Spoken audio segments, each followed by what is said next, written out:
ou la calomnie que la parole du prophète sallallahu alayhi wa sallam. Un jour, il est avec les compagnons et il leur dit « Atadrouna mal ghiba » Est-ce que vous savez ce qu'est, entre guillemets, ce qu'on pourrait traduire en français par la médisance? Les compagnons disent « Allahu wa rasuluhu a'lam » Allah et son messager sont plus savants. قال النبي صلى الله عليه وسلم ذكرك أخاك بما يكره. La médisance, c'est dire une chose sur ton frère qui, si il était mis au courant de cela, ça lui déplairait. Ça lui ferait mal de savoir que tu as dit ça sur lui. Et là, les compagnons réagissent comme nous, on aurait réagi. Ils disent أفرأيت, vois-tu, ô messager d'Allah, إن كان في أخي ما أقول. Et si jamais ce que je dis sur mon frère, dans son dos, et si c'est vrai, c'est possible que ce que je dise soit vrai. Là, le prophète sallallahu alayhi wa sallam va préciser la définition. Il dit إن كان فيه ما تقول فقد اغتبته. Si ce que tu dis, c'est vrai sur lui, dans son dos, et que s'il l'apprenait, ça lui ferait du mal. Ça, c'est ce qu'on appelle de la médisance. Tu as médit. Par contre, précision, il nous dit وإن لم يكن فيه فقد بهته. Si par contre, ce que tu dis sur lui, non seulement s'il l'apprenait, ça lui ferait du mal, mais en plus, c'est faux. Là, dans ce cas-là, on passe à un autre niveau, les deux étant haram, mais celui-là encore plus. Là, c'est ce qu'on appelle de la calomnie. Donc ce sujet qui m'a été proposé, c'est un sujet qui est important parce qu'il nous concerne tous, vous et moi le premier. Moi le premier, je vous le dis direct. Et c'est un sujet des plus importants. Pourquoi? Parce que c'est une des deux causes principales d'entrée en enfer. Lorsque le prophète, sallallahu alayhi wa sallam, il a été questionné, Su'ila an akthari ma yudkhilu an-nas al-jannah. Ils lui ont demandé statistiquement, qu'est-ce qui fait rentrer le plus de gens au paradis? Le prophète sallallahu alayhi wa sallam répond at-taqwa, taqwallah, wa husnul khuluq, la crainte révérentielle d'Allah et le bon comportement. Très bien. Il a été questionné aussi Su'ila an akthari ma yudkhilu an-nas an-nar. Et qu'est-ce qui statistiquement fait rentrer le plus de gens en enfer? Qal al-fam wal-farj. La bouche et les parties intimes. Vous voyez l'importance du sujet. C'est une des deux causes principales qui font rentrer les gens en enfer. Et d'ailleurs, dans le hadith de Mu'adh, le long hadith de Mu'adh ibn Jabal, le prophète sallallahu alayhi wa sallam à la fin pose une question, ce qu'on appelle istifham inkari, une question rhétorique dont on connaît la réponse. Il dit وَهَلْ يَكُبُّ النَّاسَ فِي النَّارِ عَلَى وُجُوهِهِمْ إِلَّا حَصَائِدُ أَلْسِنَتِهِمْ. N'est-il pas vrai que les gens, qu'est-ce qui jette en enfer les gens autre chose que ce que leur langue a semé? Donc là, on parle d'un sujet très très important. La langue, c'est une des causes d'entrée en enfer. Et à l'inverse, ça peut être aussi une des causes d'entrée au paradis. Puisque le prophète sallallahu alayhi wa sallam nous dit Man yadman li ma bayna lahyihi wa ma bayna rijlayhi adman lahu al-jannah. Celui qui me garantit ce qu'il a entre ses deux mâchoires, c'est-à-dire sa langue, et ce qu'il a entre les jambes, je lui garantis le paradis. Allahumma ja'alna minhum. Tout simplement. Donc là, on parle d'un sujet très, très important. Cause d'entrée en enfer ou, à l'inverse, cause d'entrée au paradis. Et pour cela, se rendre compte de l'importance du sujet, il nous faut une prise de conscience. Allah subhanahu wa ta'ala, dans le Coran, il nous donne une règle générale. Qa'ida amma, une règle générale. Il nous dit, azza wa jal, la khayra fi kathirin min najwahum. Allah azza wa jal nous dit, dans le sens du verset, dans la majorité de leurs assemblées, où ils discutent, les gens, il n'y a rien de bien. Rien de bien dans la majorité des assemblées qui composent des gens qui discutent entre eux. Ça, c'est la règle générale. L'istithna, la règle générale comporte toujours une exception. Illa, sauf man amara bi sadaqatin aw ma'rufin aw islahin bayna an-nas. Sauf si cette assemblée contient des gens qui vont ordonner le bien, qui vont inciter les gens à faire des aumônes, des bonnes actions, etc., ou réconcilier, par exemple, entre les gens. Là, oui, ça, c'est l'exception. Et dans la majorité des cas, ce qu'on fait ne sert à rien. Pire que ça, dans le hadith, le prophète sallallahu alayhi wa sallam, que je vais citer, nous cite lui aussi pour confirmer le Coran, une règle générale et l'exception. Regardez la règle générale, ça fait très très peur. Moi le premier, ça m'effraie. قال النبي صلى الله عليه وسلم كلام ابن آدم كله عليه لا له. Tout ce que prononce le fils d'Adam est contre lui, pas pour lui. Contre lui. Tout ce que vous direz sera retenu contre vous, comme on dit en français. Tout ce que vous direz sera retenu contre vous. Ça, c'est la règle générale. Et alhamdulillah, on a l'exception. Al-istithna, le prophète sallallahu alayhi wa sallam nous dit Ma khala amran bi ma'rufin aw nahyan an munkarin aw dhikra Allah azza wa jal. Sauf, tout sera retenu contre toi, contre moi, contre nous, sauf si on a inciter les gens à faire du bien, ou chercher par notre parole, par notre bouche, à empêcher un mal, ou fait un dhikr, le rappel d'Allah subhanahu wa ta'ala. Là, ça sera inscrit pour nous et pas contre nous. Pour terminer cette introduction, après avoir défini et montré l'importance du sujet rapidement, je propose toujours des plans structurés. Sauf que le temps m'étant compté, je n'ai pas pu faire un plan très complexe, donc je vais me contenter d'un plan très très simple d'intervention, à savoir, première partie, les causes principales des dégâts de la langue, deuxièmement, les conséquences, et troisièmement, les remèdes. Causes, conséquences, remèdes. Simple et, incha'Allah, bi'idhnillahi ta'ala, efficace. Donc on commence par les causes. Évidemment, là aussi, la liste ne sera pas exhaustive. Je ne peux pas lister toutes les causes en 40 minutes qui mènent à certains dégâts de la langue. Donc je vais en citer quelques-uns qui sont très répandus parmi vous et parmi nous, je m'inclus dans le tas. Premièrement, qu'est-ce qui cause la médisance, la calomnie, la moquerie, les insultes, etc. Le premier qui m'est venu à l'esprit spontanément, je ne sais pas pour vous, c'est la polémique. Qu'est-ce qu'on aime la polémique? Tout le temps en polémique. Et la polémique, il y en a deux types. Madmoum, Mahmoud. Il y a une bonne polémique, dans le sens un échange scientifique, où on essaye de chercher la vérité dans le respect. Ça, on n'en parle pas. Mais la polémique stérile, la polémique qui pousse à insulter son frère d'innovateur, de mécréant, etc., ou d'ignorant, ça, non. Ou pire que ça, les insultes avec des gros mots. Et ça, c'est un signe d'égarement. Quand vous voyez des gens qui aiment la polémique, ce type de polémique condamnable dont on parle, c'est un signe d'égarement. Ce n'est pas moi qui le dis, c'est le prophète sallallahu alayhi wa sallam. Ma dalla qawmun ba'da huda kanu alayhi illa utu al-jadal. Un peuple n'a pas été guidé et ensuite égaré sans qu'on trouve en lui quoi comme caractéristique? La polémique. Donc attention à la polémique. Sur Internet particulièrement. Nous, on a vécu à une époque où, quand on avait des débats religieux, il n'y avait pas Internet encore, ça n'existait pas. À l'époque, on a commencé à étudier, enfin ça existait, mais on n'avait pas accès. Maintenant, tu mets une photo d'une pomme sur Insta, tu dis « ceci est une pomme », là, tu vas créer une polémique. Les gens ils vont dire « oui, mais non, mais parce que… » Tu vas créer une polémique. « Ceci est une pomme ». On polémique sur tout. Et ça, c'est très très grave. C'est très très grave quand on polémique dans la politique, alors qu'on n'est pas des politiciens. C'est très très grave quand on polémique dans le sport, alors qu'on n'est pas forcément des footballeurs. Mais c'est encore plus grave quand on polémique dans la religion, alors qu'on n'en a pas les outils. Et malheureusement, nous les musulmans, on cumule deux tares, deux défauts, qui lorsqu'ils sont fusionnés ensemble, vont donner un cocktail explosif. Le premier, j'en ai souvent parlé, c'est ce qu'on appelle l'ultra-crépidérianisme. C'est le fait de vouloir parler de tout, donner son avis sur tout. Le fiqh, la médecine, la politique, le sport, tu veux donner ton avis sur tout, alors que tu n'as pas les compétences. Donc encore pire dans la religion. Imaginez ça, une personne qui a ce défaut-là de vouloir parler sur tout, qui mélange un autre défaut, qui est ce qu'on appelle le syndrome de Dunning-Kruger. Je n'ai pas le temps de vous expliquer ça en détail, mais en gros, il a été prouvé, même s'il y a une petite divergence en vérité sur le syndrome, mais il a été prouvé que les plus incompétents dans un domaine sont ceux qui ont le plus confiance en eux. En gros, c'est ceux qui en connaissent le moins qui parlent le plus. Donc tu veux donner ton avis sur tout, mais en plus, tu as confiance en toi, tu penses que tu connais alors que tu ne connais pas. Vous imaginez le cocktail? C'est ça qu'on a sur les réseaux sociaux, et c'est pour ça que tout le monde parle de religion sur les réseaux sociaux, et tout le monde veut donner son avis sans aucune science. Et cela relève de qui? De la stratégie du diable. Pourquoi les gens ils se mettent en avant sur les réseaux sociaux pour parler de religion alors qu'ils n'ont pas les compétences? C'est le diable qui les pousse.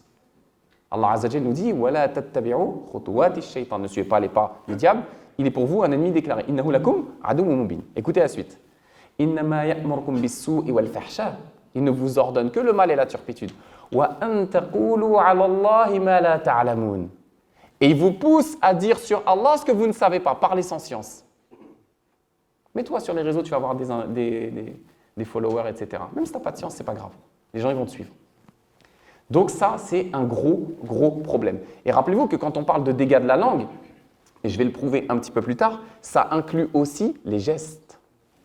Quand vous mettez des commentaires sur les réseaux sociaux, quand on parle sur les réseaux par SMS, ce que vous voulez, Snap, Insta, etc., ça sera compté aussi. Même nos enfants, on leur apprend que le jour du jugement, Allah subhanahu wa ta'ala va faire témoigner quoi?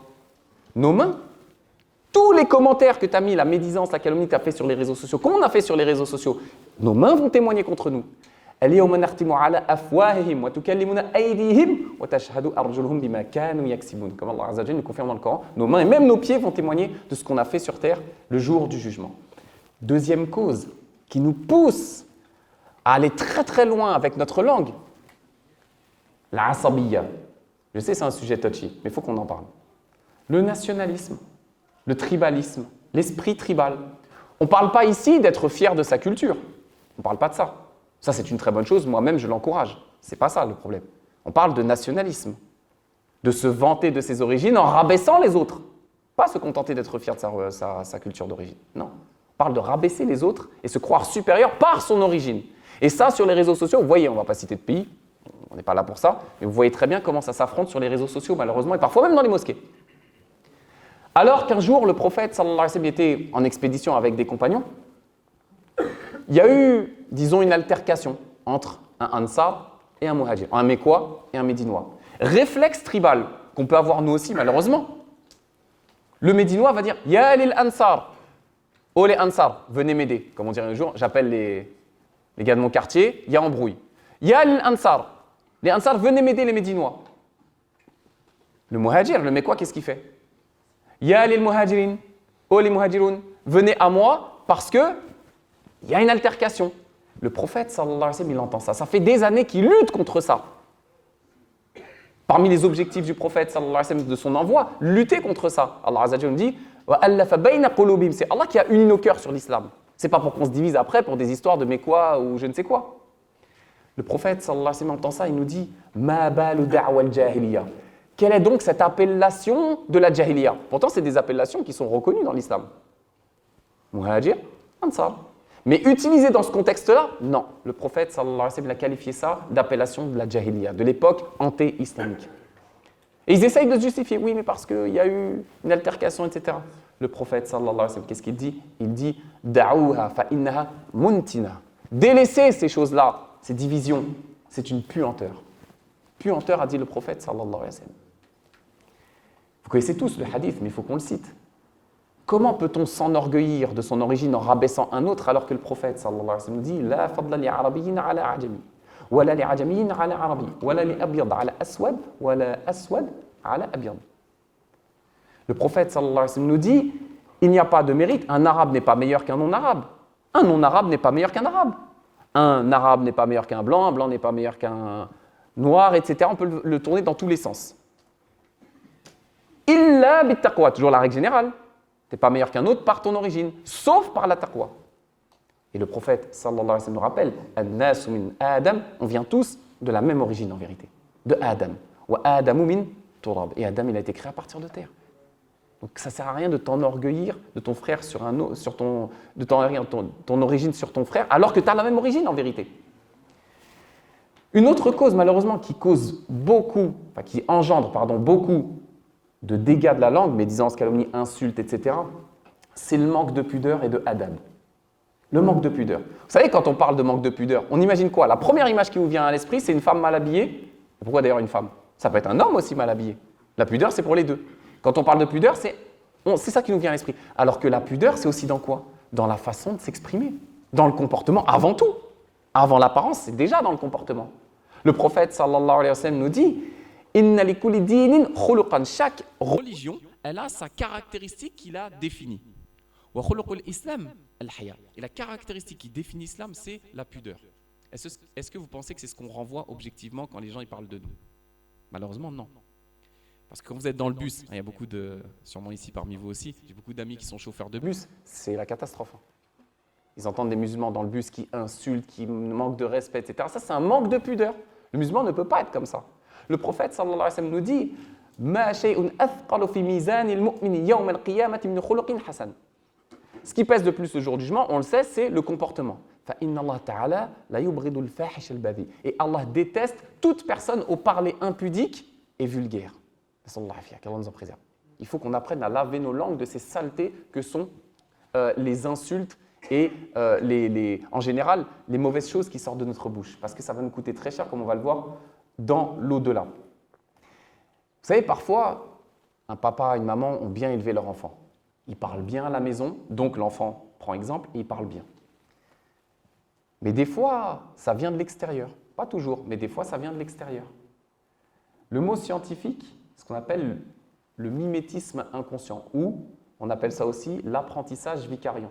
C'est le fait que quand tu traînes avec des gens qui parlent mal, quand tu côtoies des gens qui parlent mal, au bout d'un moment, même si tu as été bien élevé, même si toi tu parles pas mal, ça va déteindre sur toi. Dis-moi avec qui tu traînes, je te dirai qui tu es.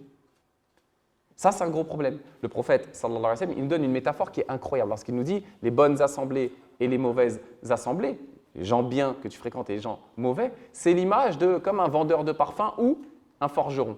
Le vendeur de parfum, quand tu rentres dans son magasin, au minimum, tu vas profiter de sa bonne odeur. Voire même, il va t'en vendre et tu vas acheter du parfum, tu ressortiras, tu te sentiras bon. Dans tous les cas, tu es gagnant. C'est du gagnant-gagnant. Ça, c'est une bonne relation avec des gens bien. Par contre, une relation avec des gens mauvais, ils ont toujours une mauvaise influence sur toi. Le prophète, sallallahu alayhi wa sallam, donne l'exemple du forgeron. Le forgeron, quand tu rentres dans son échoppe, dans sa boutique, au minimum, tu seras dérangé par sa mauvaise odeur. Parce que ça sent mauvais, le fer, etc. Voire même, il y a peut-être même des étincelles qui vont venir brûler ton vêtement. Dans tous les cas, tu es perdant. Voilà l'exemple des mauvaises assemblées. On est toujours perdant. Et vous savez, aussi, si on parle aussi mal avec nos langues, si on commet autant de péchés avec nos langues, vous savez pourquoi aussi? Je réfléchis, je dis pourquoi?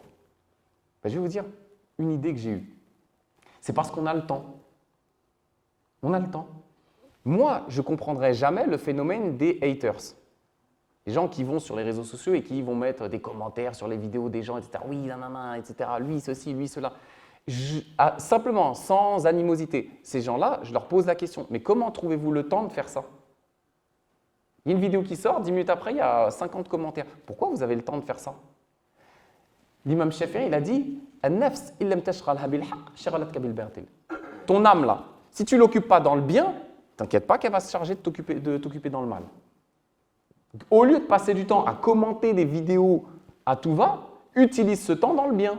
Si tu as du temps pour mettre des commentaires sous les vidéos des imams, des footballeurs, des journalistes, je ne sais pas quoi, c'est que ton temps, tu ne le rentabilises pas. Normalement, tu ne devrais pas avoir le temps de faire ça. D'ailleurs, moi, je me demande comment ils ont le temps de faire ça personnellement. Je ne sais pas. Vous savez, aussi, parfois, on est poussé à mal parler sur nos frères et sœurs par jalousie et orgueil. Quand le prophète, sallallahu alayhi wa sallam, nous dit « Unzuru ila man huwa asfala minkum, wa la tanzuru ila man huwa fawqakum » Regardez ceux qui ont moins que vous, ne regardez pas ceux qui ont plus que vous. Les réseaux sociaux ne font que vous montrer ceux qui ont plus que vous. Au bout d'un moment, dans un cœur qui peut avoir une maladie, et on est tous atteints plus ou moins par les maladies du cœur, à force de voir des gens qui ont plus que toi, ça peut développer en toi une forme de jalousie qui va te pousser à médire sur ton frère. Ou pire, à le calomnier, ou l'insulter, parce que tu es jaloux. Ou à l'inverse, parce que tu es orgueilleux. C'est toi qui mets sur les réseaux sociaux et tu rabaisses les gens, tu médis les gens qui n'ont pas ce que toi tu as. Et dans les deux cas, on est fautif. Donc attention, parce que la jalousie et l'orgueil peuvent nous pousser parfois à avoir des mauvaises paroles. Et quand on parle de mauvaises paroles, regardez, ce n'est pas forcément avec la bouche. Un jour, Aïcha, notre mère, est avec le prophète, sallallahu alayhi wa sallam, et elle parle d'une des épouses du prophète, sallallahu alayhi wa sallam. En l'occurrence, certains disent que c'est Safia, une petite divergence. Et avec sa main, Aïcha, pour parler de Safia, elle va comme ça faire un geste avec sa main pour montrer la petite taille de Safia. C'est un geste, c'est même pas une parole. Et pourtant, le prophète, sallallahu alayhi wa sallam, direct réagit. Il lui a dit « Laqad qulti kalimatan » Ah, tu as dit une chose, une parole. Le prophète, sallallahu alayhi wa sallam, a qualifié un geste de parole. Dans certains cas, le geste peut prendre le statut de parole. « Law muzijat bima'il bahr » la mazajata. Si on mélangeait ce geste, cette parole que tu as fait là, juste ce petit geste, à l'ensemble de l'océan, ça l'aurait corrompu. Juste, imaginez-nous, on passe notre temps à ça, à se moquer des gens, à médire, à calomnier. Elle a juste fait ça, le prophète, sallallahu alayhi wa sallam, il l'a condamné. Vous imaginez? Et malheureusement, là je vais contextualiser, on est beaucoup touché aussi par la médisance et la calomnie, à cause de ce qu'on appelle en islam su'u-dhann, la mauvaise présomption. Normalement, quand tu vois ton frère, quand je dis ton frère, ça inclut ta sœur, par en islam. Quand tu vois ton frère, ta sœur, le principe de base que tu dois avoir, c'est husnul dhann, la bonne pensée, la bonne opinion de ton frère. Il a dit quelque chose, peut-être de pas bien, il a fait quelque chose. je lui trouve une excuse. Ça, c'est le principe de base. Il y a des exceptions, on va en parler après, Inch'Allah. Principe de base. Nous, à cause de l'excès de mise en garde, j'ai bien dit l'excès de mise en garde, je n'ai pas dit la mise en garde. La mise en garde, elle existe en islam. C'est un principe fondamental qu'il faut qu'on garde. Mais à cause de l'excès de mise en garde, on a inversé le principe de base, qui est normalement husnul dhann, la bonne opinion, on l'a transformé en mauvaise opinion. Maintenant, les gens, ils sont touchés. Dès qu'ils voient quelqu'un qui parle, mauvaise opinion. C'est qui, pourquoi, comment, non, je me méfie, etc. Pourquoi tu te méfies? De base, c'est quelqu'un de bien. Sauf si effectivement, il y a quelque chose de prouvé contre lui. Mais de base, c'est husnul dhann. Donc, à force de mitrailler les gens sur les réseaux sociaux avec des mises en garde qui, disons-le nous, 95% des mises en garde, c'est médisance, calomnie, voire mensonge. On le sait. Calomnie, médisance, mensonge, des fois les trois en même temps. Et dans certains cas, c'est nécessaire, il faut le faire. Donc attention à ça. Allah Azza wa Jalla dit Ya ayyuhalladhina amanu jtanibu kathiran min adh-dhanni inna ba'da adh-dhanni ithm. Dans certains cas, le mauvais soupçon peut être un péché très grave parce que tu t'en prends à l'honneur de ton frère. Et dernière cause qui nous pousse à parler sur les gens, médire, calomnier, insulter, etc. La curiosité, en français on dit la curiosité, c'est un mauvais défaut. Allah subhanahu wa ta'ala nous dit dans le Coran وَلَا تَجَسَّسُوا وَفِي قِرَاءَةٍ أُخْرَى لَا تَحَسَّسُوا. Ne vous espionnez pas, ne cherchez pas les défauts des gens. S'il les affiche en public, là oui, on en parlera, Inch'Allah, vite fait tout à l'heure. Mais s'il a péché en public, pourquoi tu vas aller chercher dans sa vie privée pour ensuite divulguer ça alors qu'Allah subhanahu wa ta'ala l'avait caché? Tu vas médire, calomnier, voire mentir sur ton frère parce que tu as cherché des défauts. Ça mène à beaucoup de dégâts de la langue. Je vais m'arrêter là pour les causes, la première partie. Il y en a encore plein, hein, évidemment, mais on ne peut pas toutes les lister comme j'ai dit. Et maintenant, on va se concentrer sur les conséquences. C'est grave de parler. Et on va voir qu'il y a des grosses conséquences. 1. Dans ce bas monde. 2. Dans l'au-delà. On commence par ce bas monde, puisque c'est celui dans lequel on est pour l'instant, aujourd'hui. Alhamdulillah. Est-ce que vous savez, peut-être vous le savez, mais si vous ne le savez pas, on vous l'apprend, si vous le savez, on vous le rappelle. Est-ce que vous savez que dans une terre ou une époque où les lois d'Allah seraient appliquées, ce qui n'est pas le cas en France, donc ce que je vais dire n'est pas applicable en France, on est d'accord. Mais dans un pays, par exemple actuellement en Arabie Saoudite, ils le font. Est-ce que vous savez que lorsque vous parlez sur votre frère, médisance, calomnie, est-ce que vous savez qu'il y a ce qu'on appelle un had, c'est-à-dire une peine légale? Le juge, il va prononcer une peine légale qui est très sévère. Je vous invite à chercher. Très sévère. Dans ce bas monde, tout ce que vous voyez sur les réseaux sociaux, des gens qui vous insultent, qui médisent sur vous, qui vous calomnient, dans un pays musulman qui applique les lois d'Allah, vous allez voir le juge avec le tweet, vous lui montrez, et derrière, ça va chauffer. Donc il y a dans ce bas monde, dans des contextes où ça serait applicable, déjà normalement des conséquences. Alors nous, ce n'est pas applicable. Ça ne veut pas dire qu'il n'y aura pas de conséquences. Hein. Ce n'est pas parce que nous, on n'a pas de juge islamique en France qui applique les lois, etc., qu'on est lavé vis-à-vis d'Allah subhanahu wa ta'ala. Si on ne subit pas dans ce bas monde, il y aura la suite dans l'au-delà. Et ce sera peut-être, sûrement d'ailleurs, pire. Donc attention, parce que normalement, quand j'insulte mon frère, je médis, normalement, il y a des conséquences déjà dans ce bas monde. D'accord? Deuxièmement, dans notre contexte, combien de bagarres elles ont débuté à cause d'un des dégâts de la langue? Juste une insulte. Queue de poisson, insulte, bagarre. Combien? Juste à cause d'une insulte. Combien de règlements de compte qui ont engendré parfois des morts qui ont débuté? Vous parlez avec eux, vous allez dans le quartier, nous on le fait, on se déplace dans les quartiers, etc. On va voir. Tout a commencé à partir de quoi? Une mauvaise parole. Il m'a insulté, il a insulté ma mère et tout. Voilà. Et c'est parti. Et au final, de fil en aiguille, il y a un mort dans le quartier. Tout ça à cause de la langue. Combien de fois a été bafoué l'honneur d'un musulman ou d'une musulmane à cause d'une calomnie ou d'une médisance? On s'en prend à l'honneur de nos frères et de nos sœurs comme si c'était rien, comme si c'était rien. Alors qu'auprès d'Allah, c'est azim, c'est très grave, comme on va le voir après. On a même, nous, en tant que personnes qui sommes, on est en lien avec les gens, combien on a de parents qui viennent nous dire « moi, je ne parle plus à mon fils » ou à ma fille, ou vice-versa, le fils qui ne parle plus à son père, à cause de médisance, calomnie, insultes, etc. Rupture familiale à cause de la langue. Pire, peut-être pas pire, mais en tout cas, très très grave aussi. Combien de divorces? Combien de divorces à cause de ce qu'une femme elle a dit à son mari ou de ce que son mari il a dit à sa femme? Combien? On les compte même plus. Parce que quand l'homme il est énervé, ça y va. Quand la femme elle est énervée, ça y va. On parle, on parle, on parle. Et ça fait partie des dégâts de la langue qui ont des grosses conséquences. Donc attention, pire que ça. Là, je parlais de ce bas monde. Ce n'est pas le pire pour nous. Nous, c'est l'au-delà qui compte pour nous plus. Dans l'au-delà, ça va avoir des grosses conséquences. Premièrement, dans la tombe. Le prophète, sallallahu alayhi wa sallam, il passe près de 2 tombes. Il dit, à propos de ces 2 tombes, « Innahuma la yu'adhabani wa ma yu'adhabani fi kabir. » Thumma qala, bala. Il passe près de 2 tombes. Il dit, ils sont en train d'être châtiés. Le prophète, sallallahu alayhi wa sallam, il voit des choses que nous, on ne voit pas, que les compagnons ne voient pas. Il dit, ils sont en train d'être châtiés. Moi, je le vois, vous ne le voyez pas.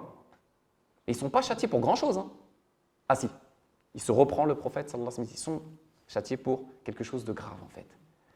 Un des deux, kana yas'a bin namima. Un des deux, il est châtié dans sa tombe actuellement. Pourquoi? Parce qu'il pratiquait la calomnie. Il calomniait les gens durant son vivant. À cause de cela, il est châtié actuellement dans sa tombe, nous dit le prophète, sallallahu alayhi wa sallam. Donc ça commence tôt. Hein. Dès la mort, on va payer les conséquences de notre calomnie sur terre. Après la tombe, ça continue les conséquences. Ce n'est pas fini. Malheureusement, qu'Allah nous en préserve, mais ce n'est pas fini. Dans la tombe, on sera châtié. Le jour du jugement, ceux qui ont passé leur vie à calomnier, médire, insulter les gens, seront peut-être parmi ceux qu'on appelle al-muflis. Le prophète sallallahu alayhi wa sallam nous parle du muflis. Il nous dit « Atadrouna man muflis » ou « muflis ». Savez-vous qui est le ruiné? Qui est le ruiné? C'est celui qui n'a pas d'argent, qui n'a rien. Non.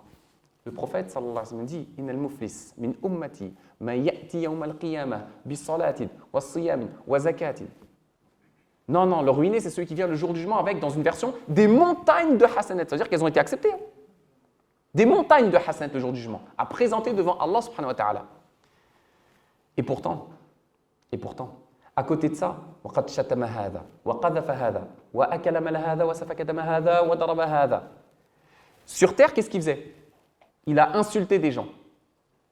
Il a calomnié l'honneur de ses frères et sœurs, etc., etc., etc. Donc, quelle va être la conséquence? Pourquoi il est qualifié de muflis, de ruiné? Le prophète sallallahu alayhi wa sallam nous dit فَيُعْطَى هَذَا مِنْ حَسَنَاتِهِ وَهَذَا مِنْ حَسَنَاتِهِ. Toutes ces montagnes de hasanat, il va devoir les utiliser pour dédommager les gens qu'il a insultés, les gens qu'il a calomniés, les gens sur qui il a médit. Tiens les hasanat. Et s'il en a plus assez, le prophète sallallahu alayhi wa sallam dit أُخِذَ مِنْ خَطَايَاهُمْ فَطُرِحَتْ عَلَيْهِ ثُمَّ طُرِحَ فِي النَّارِ. نسأل الله العافية. Si tu n'as plus assez de hasanat pour dédommager tous les gens que tu as insultés avec ta langue ou sur qui tu as parlé, eh bien, tu prendras de leurs sayyi'at, de leurs mauvaises actions. Et Allah subhanahu wa ta'ala te jettera en enfer. Et la conséquence des conséquences, la plus terrible, on a vu dans ce bas monde, on a vu dans la tombe, on a vu pendant le jugement, le jour du jugement. La dernière des conséquences, évidemment, c'est pour certains, qu'Allah nous en préserve, l'enfer, tout simplement. Il y a une sourate qu'on récite souvent dans la prière. Elle est courte, très forte en termes de sens, évidemment. C'est Al-Humaza. Vous savez, quand on récite dans la prière, souvent on récite de manière mécanique. On ne pense pas à ce que ça veut dire. Je vais vous déléguer mon rôle de conférencier. Quand vous allez rentrer chez vous, Inch'Allah, vous allez prendre un tafsir en français. En arabe, c'est encore mieux, c'est pour ceux qui sont arabophones. Vous allez prendre un tafsir. Et vous allez regarder le tafsir de sourate Al-Humaza. Et vous allez regarder de qui Allah subhanahu wa ta'ala parle lorsqu'il nous dit « Wailul likulli humazatil lumaza » et qu'il termine en nous promettant pour ces gens-là le pire des châtiments qui est le feu de l'enfer. Regardez le tafsir. Et quand vous allez réciter cette sourate dans votre prière, vous allez voir les choses autrement. Pour terminer, on a vu les causes, on a vu les conséquences. Il faut terminer sur une note positive et on va évoquer maintenant les remèdes. Il y a 2 types de remèdes. aux dégâts de la langue. Les remèdes préventifs, c'est-à-dire en amont, et les remèdes curatifs. C'est ceux qui arrivent si tu as commis quelque chose avec ta langue. Qu'est-ce que tu peux faire une fois que c'est fait? Le mieux étant évidemment le remède préventif, d'agir en amont pour ne pas tomber dedans. Mais si tu tombes dedans, on tombe tous dedans, moi le premier, qu'Allah nous pardonne. Qu'est-ce qu'on peut faire pour réparer ça?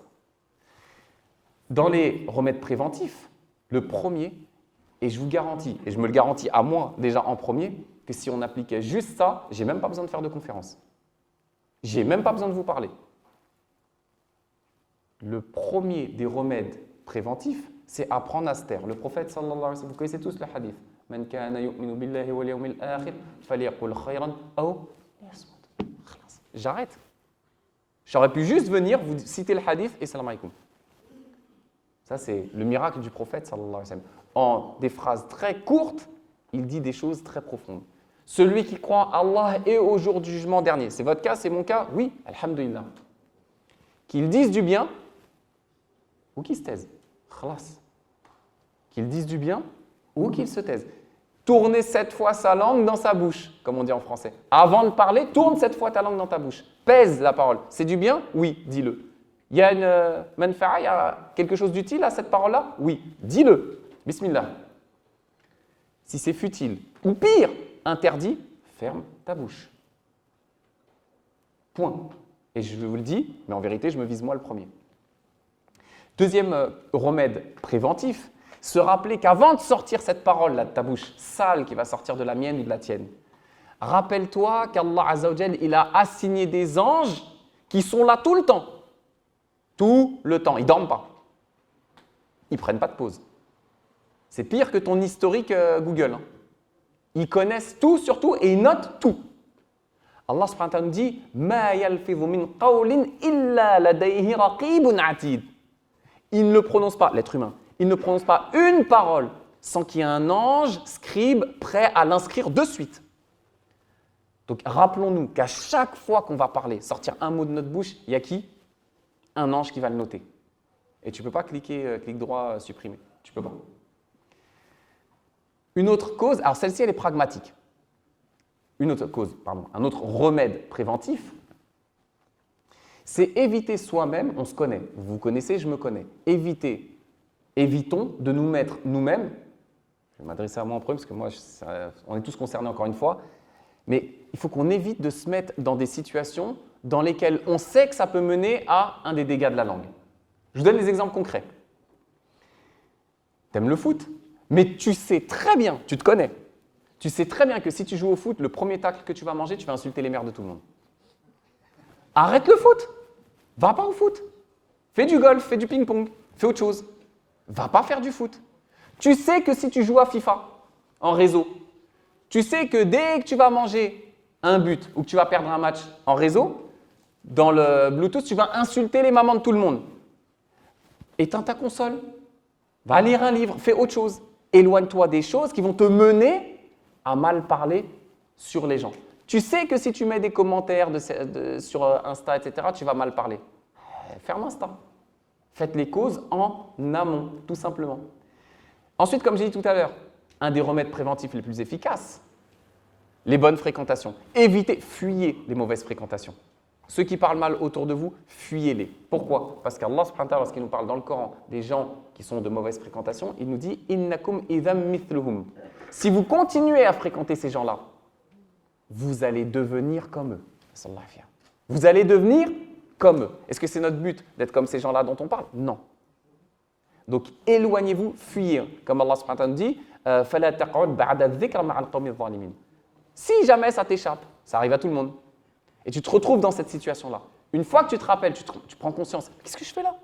Qu'est-ce que je fais moi qui essaye d'être sérieux, de me rapprocher d'Allah subhanahu wa ta'ala? Qu'est-ce que je fais au milieu de gens qui sont en train de calomnier, médire, se moquer, voire même se moquer de la religion? Fuis, lève-toi et pars, tout simplement. Vous savez, quand Allah Azza wa Jalla nous dit « Ma salakakum fi saqar » quand on interrogera les gens en enfer, qu'est-ce qui vous a mené dans ce châtiment terrible de l'enfer, saqar? Qalu lam nakum minal musallin. On ne faisait pas la prière. Wa lam nakun nut'imul miskin. On ne nourrissait pas le pauvre. Wa kunna nakhudu ma'al kha'idin. Et on restait on traînait, traduit en langage quotidien, on traînait avec des gens qui avaient des discours futiles. Futiles, même pas plus que ça. On était avec des gens qui avaient des discours futiles. Résultat, on a fini dans Saqara. Donc attention à ça, encore une fois, les conséquences sont terribles. Donc il faut s'éloigner au maximum de ces gens-là. Si on veut aussi se prémunir contre les dégâts de la langue, il faut se rappeler que l'honneur du musulman, quand je dis musulmane, je répète, ça concerne évidemment la musulmane, l'honneur du musulman, il est haram, il est sacré en islam. Sacré auprès d'Allah subhanahu wa ta'ala. Le prophète sallallahu alayhi wa sallam dit « Kullul muslim al muslim haram ». Le musulman pour son frère, il est sacré. Son sang, il est sacré. Damuhu. Wa maluhu. Son argent, ses biens sont sacrés. Wa irduhu. Et son honneur est sacré. Quand tu parles sur un frère, tu l'insultes, tu calomnies cette personne-là, sache que tu t'en es pris à son honneur. Et ça, c'est très, très grave en islam. Comme je disais tout à l'heure, si on veut éviter de tomber dans les dégâts de la langue, il faut s'occuper dans le halal. Quand tu lis un livre, tu n'es pas en train de faire de la médisance. Quand tu lis un livre, tu n'es pas en train de faire de la calomnie. Tu n'es pas en train de mentir. Tu n'es pas en train d'insulter des gens. Lis. Occupe-toi dans le bien. Comme ça, tu auras moins de temps pour parler et dire n'importe quoi. Et dernière chose, se rappeler aussi que le musulman, normalement on dit en français, occupe-toi de tes oignons. Vous connaissez cette expression? Ça, c'est un principe islamique qui découle d'un hadith que vous connaissez.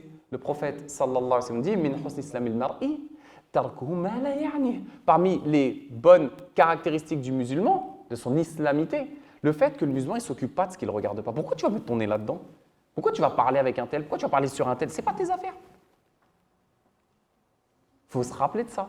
Mêlons-nous de ce qui nous regarde.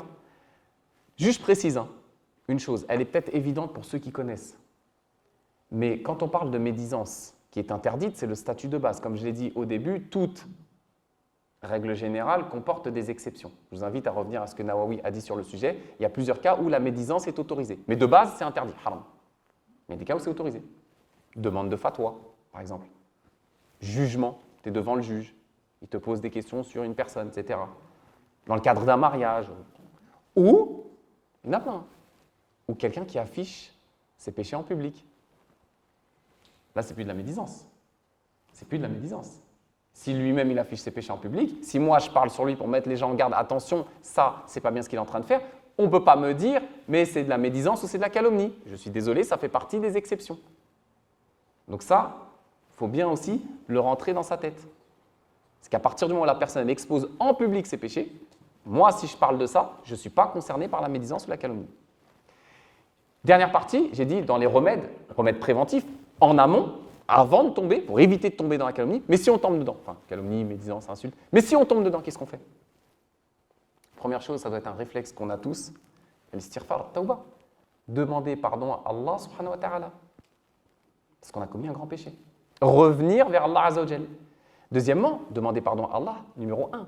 Deuxièmement, demander pardon à la personne concernée aussi. Sauf, exception aussi, sauf si ça engendre un mal plus grand.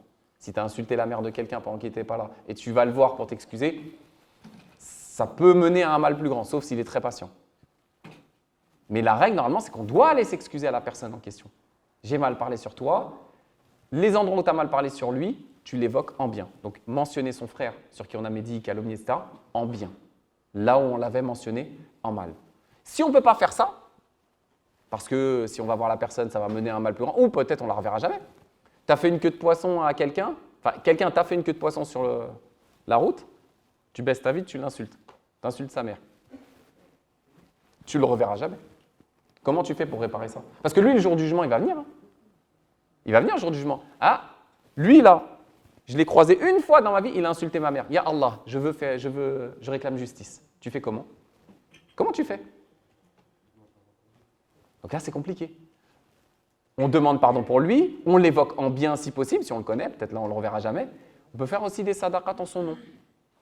La personne sur qui on a médit, ou qu'on a calomnié, ou sur qui on a menti, on peut faire des aumônes en son nom, pour espérer que Allah, subhanahu wa ta'ala, par cet acte, il fasse compenser le mal qu'on a fait avec notre langue. Donc voilà, le sujet était assez vaste, j'ai essayé de résumer en 40 minutes. J'ai mon chrono, alhamdoulilah, je suis dans les temps. Donc j'espère que… Moi, ça m'a fait du bien de préparer ça et de vous en parler parce que avant vous, c'est moi qui en ai besoin. D'accord? Donc ça m'a fait du bien à moi. J'espère que vous aussi, ça vous fera du bien et que vous aurez tiré quelques enseignements bénéfiques de ce que je viens de vous dire. Et surtout, encore une fois, quand on fait des conférences, que ce soit de ce côté, moi ou vous qui recevez l'information, moi qui vous la donne, vous qui la recevez, c'est surtout pour que ce soit mis en pratique. Donc, Inch'Allah, on essaye de se motiver, de rebooster notre foi, de purifier notre langue parce que voilà, il y a un lien direct, comme vous le savez, et je pense que d'autres intervenants vont en parler, entre le cœur et la langue. Donc, attention à ça, il faut qu'on surveille nos langues. Alhamdulillah, Allah nous a donné une langue, c'est pour nous en servir dans le bien ou alors pour se taire. Barakallahu fikoum. En tout cas, je vous remercie d'avoir été présent, du déplacement. Subhanakallahumma bihamdik, nashhadu an la ilaha illa ant, nastaghfiruka wa natubu ilayk.